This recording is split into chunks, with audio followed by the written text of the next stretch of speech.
테러가 발생한 곳은 불과 며칠 전 우리 정부가 아프간 조력자들을 탈출시킨 통로이기도 합니다.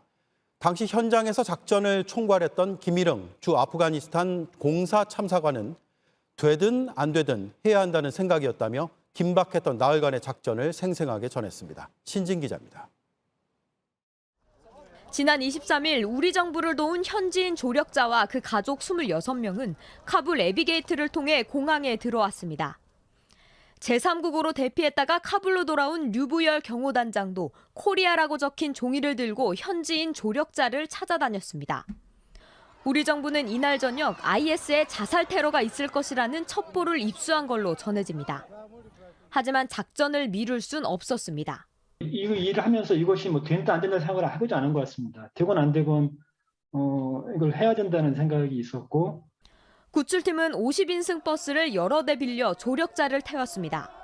하지만 탈레반이 공항으로 가는 길을 막아섰습니다. 갇혀 있다 보니까 덥고 이제 애들은 울고 또 탈레반이 들어와서 물어보는 과정에 조금 이렇게 위협을 받았는지 조금 고타도 당하고 한 모양입니다. 그래서 우여곡절 끝에 25일 버스가 무사히 카불 공항에 도착했습니다. 14시간 정도를 갇혀 있다 보니 사람들이 이제 얼굴이 사색이 돼서 내려오는데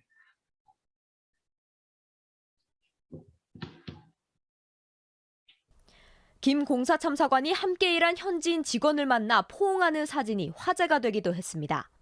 목숨 건 작전이었지만 김 참사관은 가족들에겐 알리지 못했다고 했습니다. 몰랐죠. 얘기 안 했고요.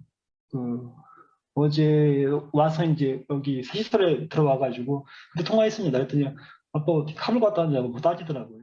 총 390명의 현지인이 무사히 한국에 오면서 대피 작전은 마무리됐습니다. 하지만 현지에선 여전히 한국을 위해 일했다며 구출해달라는 목소리가 들려오고 있습니다. There are many people here who work for the Korean government but did not have the direct contract. 이 여성은 이런 경우가 최소 60여 명에 달한다며 도와달라고 호소했습니다. JTBC 신진입니다.